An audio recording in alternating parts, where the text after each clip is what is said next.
Perkenalkan, nama saya Putri Maharani Anindita dari program studi Fisioterapi Universitas Indonesia. Pada video kali ini saya akan menjelaskan mengenai gut cycle. Simak video berikut ini baik-baik ya. Berjalan adalah berpindahnya tubuh dari satu titik ke titik berikutnya dengan cara menggunakan kedua tungkai bipedal, yaitu posisi tubuh selalu tegak selama proses berlangsung.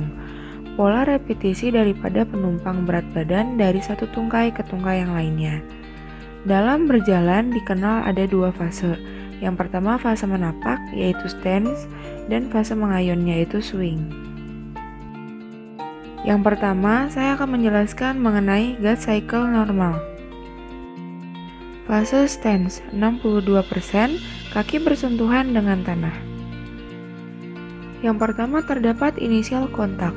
Terangnya lurus di antara dua tungkai, pelvisnya medial rotasi pada sisi inisial kontak, hipnya fleksi 30-49 derajat dan medial rotasi.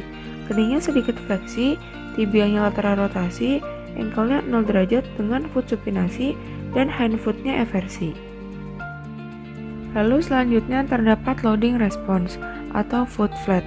Terangnya lurus dengan stance leg, pelviknya drop sedikit pada samping swing leg, dan medial rotasi pada samping yang sama.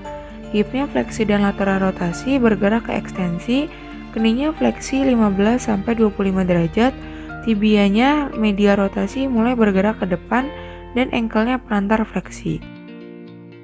Mid stance, terangnya lurus pada stance leg, pelviknya sedikit drop pada sisi swing leg, hipnya maksimal ekstensi 10-15 derajat dengan lateral rotasi, keningnya fleksi, fair foot-nya pronasi, hind foot-nya inversi. Terminal stance, terangnya awalnya lurus dengan tungkai dan bergerak ke stance leg, pelviknya awalnya rotasi, kemudian sisi swing leg, hipnya netral sedikit medial rotasi, keningnya ekstensi, tibianya lateral rotasi, ankle-nya pelantar fleksi, fair foot-nya awal kontak dengan lantai bergerak ke depan, lalu kontak dengan lantai, dan fair foot-nya bergerak dari inversi ke eversi. Lalu selanjutnya terdapat gerakan pre-swing, yaitu terangnya lurus, pelviknya rotasi ke posterior, hipnya ekstensi dan sedikit medial rotasi, keningnya fleksi ke 30-35 derajat, ankle foot-nya pelantar fleksi sebab COG anterior hip. Selanjutnya fase swing 38%, kaki di udara ke depan.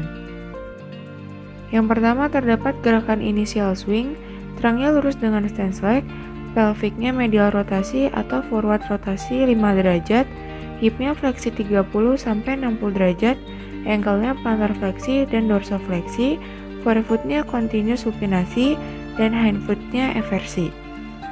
Lalu yang kedua terdapat mid swing, terangnya lurus dengan stance leg, pelvisnya medial rotasi atau forward rotasi 5 derajat, hipnya cointonus, fleksi dan medial rotasi, keningnya continuous fleksi, ankle-nya posisi anatomi 90 derajat, forefoot-nya supinasi dan hind foot-nya eversi.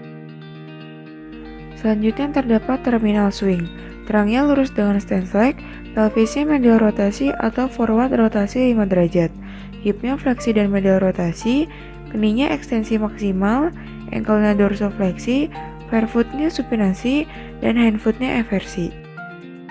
Berikut ini merupakan contoh gerakan pada gut cycle normal.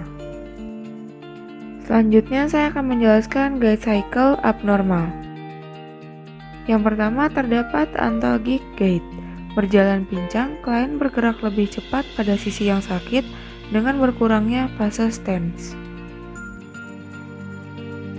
Lalu yang kedua terdapat Rendelin board gait, condong ke arah lateral pada sisi di mana tubuh bertumpu, yaitu kelemahan otot gluteus medius. Lalu yang ketiga terdapat spastic gait, yaitu kelainan cara berjalan di mana tungkai bawah bergerak dengan kaku dan jari-jari kaki saat berjalan diseret.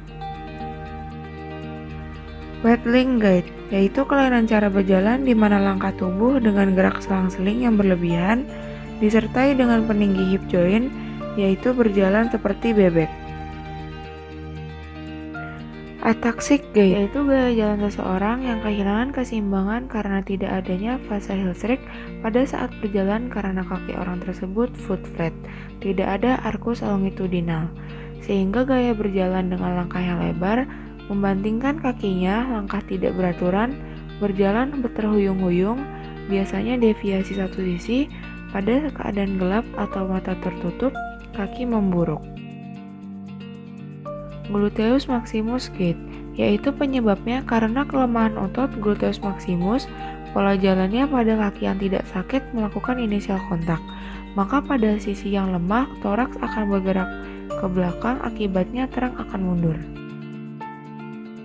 Plantar flexor gait, akibat dari kelemahan otot plantar flexor, berkurang atau tidak adanya push off pada waktu fase stance. Fase stance berkurang sehingga langkah berjalan menjadi pendek. Parkinson gait, yaitu posisi atau keadaan dari leher, tulang belakang, dan kedua lutut pasien dalam keadaan fleksi. Cara jalannya terburu-buru atau mengambil langkah pendek namun cepat. Kedua lengan dalam keadaan kaku dan tidak mempunyai gerakan asosiasi yang normal pada waktu berjalan sehingga pasien menengadah ke depan dan jalannya seakan-akan tidak bisa dihentikan. Poastic lip, penyebabnya adalah kelemahan otot psoas mayor. Akibatnya merasakan sakit di hip, gerakannya melebihi trunk dan pelvic, sulit dalam melakukan fase swing, tidak bisa melaksanakan fleksi hip, sehingga fase swing jadi sulit dilakukan. Akibatnya pola jalan jadi lateral rotasi atau sirkumduksi, fleksi knie dan abduksi hip. Short leg gait, disebabkan oleh pendeknya salah satu tungkai pada kaki yang sakit, pelvic terangkat, dan pada kaki yang sehat, pelvic turun. Pada kaki yang sakit, pada saat mid stance, kaki supinasi untuk menjenjangkan tungkai. Hemiplegic gait, yaitu tungkai yang sakit tampak kaku dan diayunkan pada panggul dengan gerak setengah lingkaran. Pasien condong ke sisi yang sakit, ekstremitas yang sakit, dan statik susah digerakkan ke depan karena mobilitas sendi terganggu. Jari-jari kaki pada tungkai yang sakit cenderung fleksi, sehingga diperlukan gerakan abduksi dan sirkumduksi dari ekstremitas untuk menggerakkan ke depan. Steppage gait, gerakan lutut tinggi dan kaki terkulai. Kalau tungkai diangkat, jari-jari kaki terseret, paralisis otot tibialis anterior.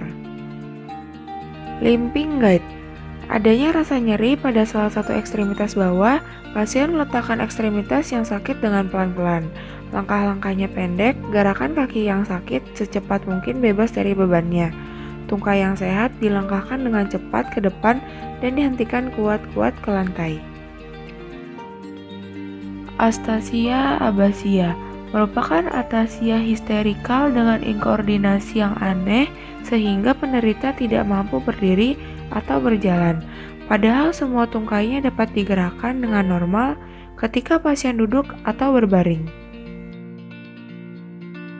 Drunken gait, yaitu gaya berjalan terhuyung-huyung pada alkoholisme akut, keracunan obat, dan tumor otak. Arthrogenic gait, penyebabnya kekakuan pada hip atau knie, pola jalan pada kaki yang sakit, gerakannya sirkumduksi pada kaki yang sehat, lebih mencondongkan plantar fleksi, sehingga hip lebih tinggi daripada normal untuk kompensasi. Selanjutnya terdapat kontraktur gait, biasanya patologi terjadi pada hip, knie, dan ankle dengan penyebab imobilitas terlalu lama pada sendi atau tersendiri.